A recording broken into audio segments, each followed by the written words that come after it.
Boa noite, meus irmãos. Que a paz e que o amor de Jesus se faça presente em nossos corações nessa noite.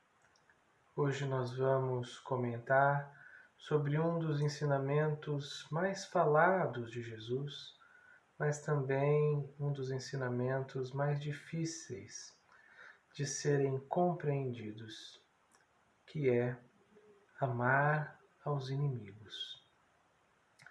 No capítulo 6 do Evangelho de Lucas, lá nos versículos 27 em diante, nós encontramos o seguinte texto que eu vou fazer a leitura.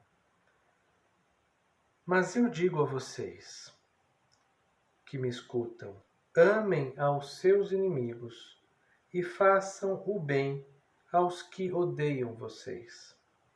Desejem o bem aos que os amaldiçoam e rezem por aqueles que caluniam vocês. Se alguém lhe dá um tapa numa face, oferece também a outra. Se alguém lhe toma o manto, deixe que leve também a túnica. Dê a quem lhe pede, e se alguém tira o que é de você, não peça que o devolva. O que vocês desejam que os outros lhes façam, também vocês devem fazer a eles. Se vocês amam somente aqueles que os amam, que grande coisa fazeis? Até mesmo os pecadores amam aqueles que os amam. Se vocês fazem o bem somente a quem lhes fazem bem, que grande coisa fazeis? Até mesmo os pecadores fazem assim. E se vocês emprestam somente àqueles que esperam receber de volta, que grande coisa fazeis? Até mesmo os pecadores emprestam aos pecadores para receber de volta a mesma quantia. Ao contrário, amem os inimigos. Façam o bem e emprestem sem esperar coisa alguma em troca. Então, a recompensa de vocês será grande, e vocês serão filhos do Altíssimo, porque Deus é bondoso também para com os ingratos e maus.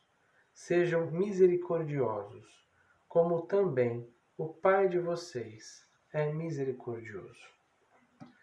Com essas palavras, Jesus deixa muito claro o ensinamento: amar os inimigos, fazei o bem àqueles que vos odeiam.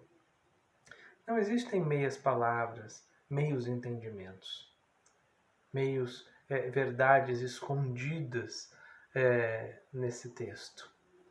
É muito claro o que Jesus nos pede. Pede a nós, cristãos, que sejamos diferentes. Diferentes no sentido de que não adianta fazer o que todo mundo faz, mas que é necessário que façamos um pouco mais. Que grande coisa nós fazemos se nós só emprestamos para quem nós sabemos que vai nos devolver? Que grande coisa nós fazemos se nós só amamos as pessoas que também nos amam? Não é isso que a gente ouve por aí? Eu não ajudo ele porque ele não me ajuda. Eu não faço isso para ninguém, não. Ninguém faz nada para mim. Não é isso que a gente ouve por aí? Pois isso que nós ouvimos é completamente fora do ensinamento do Cristo. Completamente fora daquilo que Cristo nos pede. Mas nós também temos uma dificuldade de entender o que significa a palavra amor. Isso porque no grego, que foi a língua em que estão os textos mais antigos da Bíblia, o grego tem várias palavras para a palavra amor. Aquilo que nós, em português, entendemos como amor, como traduziríamos como amor, no grego existem várias palavras. Uma dessas palavras, por exemplo, é storgé. Storgé é o sentimento de afeição que uma pessoa sente por outra. Existe também a palavra, e nós traduziríamos storgé por amor. Existe também a palavra eros. Eros é o sentimento de sensualidade, amor entre um homem e uma mulher, o amor sensual. Nós poderíamos muitas vezes traduzir como amor esse sentimento que une um casal, por exemplo, né? Mas no grego não teria uma palavra específica para ela, que seria originada da palavra eros.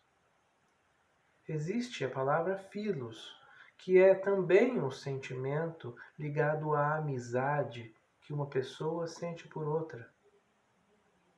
Palavra philos. E existe a palavra ágape. Mas ágape não é um sentimento.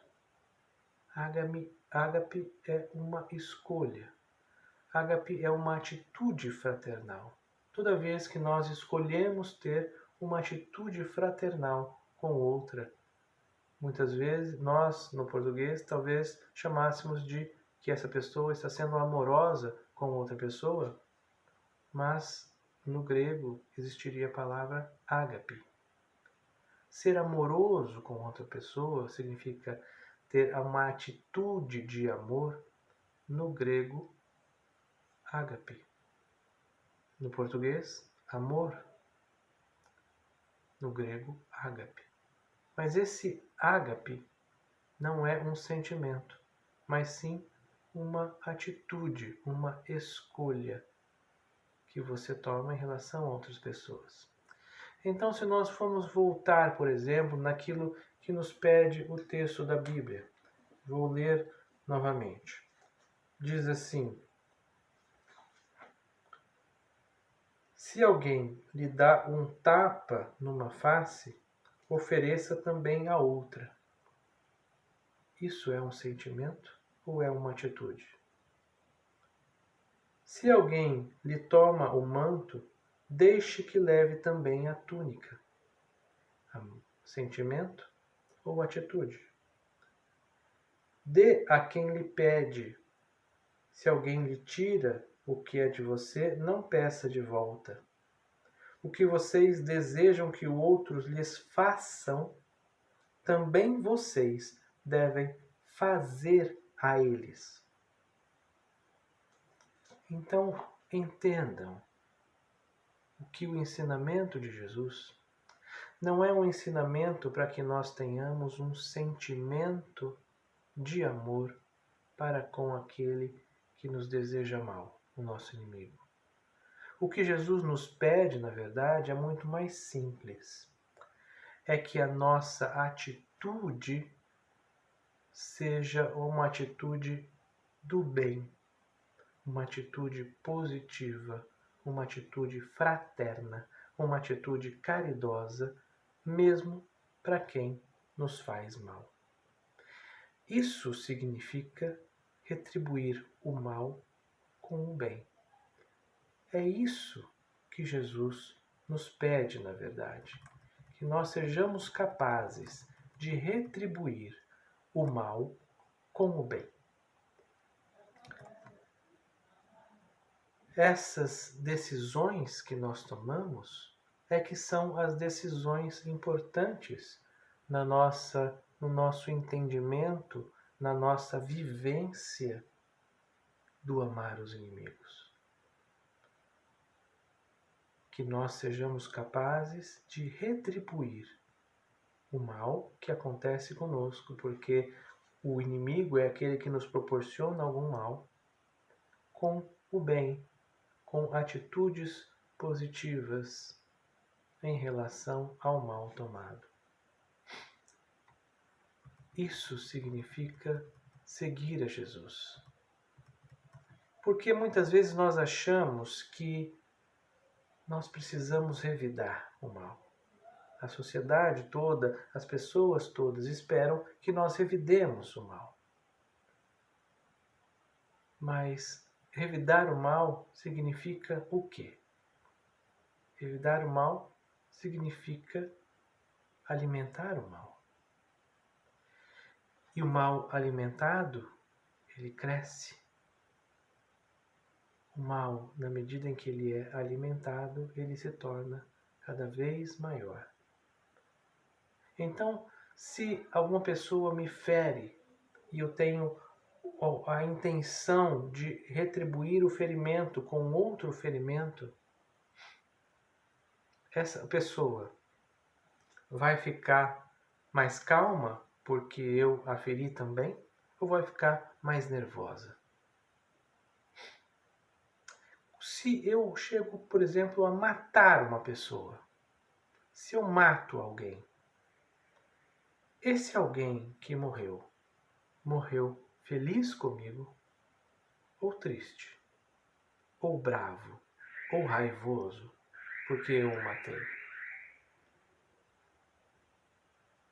Dentro da nossa doutrina, dentro do entendimento que nós temos da vida e da morte, nós sabemos que a morte, por exemplo, não existe. E se muitas vezes as pessoas que estão hoje aqui procurando um tratamento, estão procurando um tratamento porque estão sendo influenciadas por entidades espirituais que nada mais são do que desafetos. Entidades espirituais, pessoas que nós causamos algum prejuízo. E como nós causamos algum prejuízo, mesmo essa pessoa desencarnada deseja o nosso mal porque nós fizemos mal a ela. Isso é um ciclo sem fim. Toda vez que eu faço mal em retribuição ao mal, eu continuo alimentando um ciclo sem fim de maldade. E só existe uma maneira de eliminar, de barrar esse ciclo vicioso, que é escolhendo não fazer o mal. Por isso que Jesus nos ensina a perdoar. Por isso que Jesus nos ensina a fazer o bem, inclusive a quem nos faz mal. Jesus diz até que se eu for fazer uma oração, se você for diante do altar e lembrar que você tem alguma desavença com alguém, volte para fazer as pazes com essa pessoa e depois venha orar. Porque mais importante de tudo é que nós sejamos capazes de nos transformar fazendo bem, de quebrar os ciclos de maldade nos quais nós estamos inseridos há tempos e tempos e que temos a oportunidade de quebrar agora, de perdoar, de ao menos fazer o bem. Se o sentimento que vem no meu coração ainda não é um sentimento de carinho, que pelo menos a minha atitude seja uma atitude fraterna, para que não aconteça de eu cair no mal, cair no ciclo. Paulo de Tarso, na carta aos Romanos, também traz essa informação. Não se deixe vencer pelo mal, mas vençam o mal com o bem. Ao usar essa palavra, não se deixar vencer pelo mal, fica muito claro porque quando nós revidamos, na verdade, nós já perdemos. O mal já ganhou. O mal já saiu alimentado. Agora, quando nós mudamos de atitude, quando nós escolhemos a atitude fraterna, então aí sim o mal não recebeu alimento. Ao contrário, o mal se enfraquece. Por isso Paulo de Tarso diz: não se deixe vencer pelo mal, mas vença o mal com o bem. vença o mal com o bem. Todos nós podemos vencer o mal com atitudes fraternas. E essas atitudes fraternas, na medida em que nós formos nos esforçando para realizá-las, poderão se transformar em hábitos que vão modificar a nossa vida. Assim, fazendo isso, nós seremos verdadeiramente os filhos de Deus, como diz também o texto bíblico que eu li no início, porque Deus é misericordioso mesmo com os ingratos. Deus é misericordioso mesmo com os injustos. Então eu lembro de uma historinha em que põe-se um pai ensinando para um filho, né, sobre a vida. Ele pega três coisas diferentes. Pega uma cenoura, pega um ovo e pega café. Então ele pega a cenoura e coloca na água e ferve. Pega um ovo, coloca na água e ferve. Pega café, põe na água e ferve.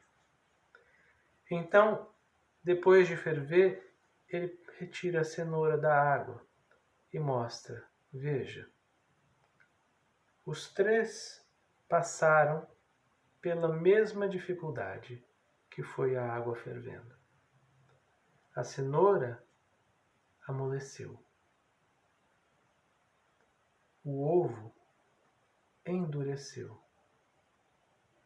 E o café soltou aroma e sabor. Então o pai diz para o filho: qual dos três você deseja ser? Todos nós vamos passar por dificuldades na vida. Alguns passam por essa dificuldade e amolecem, perdem o vigor.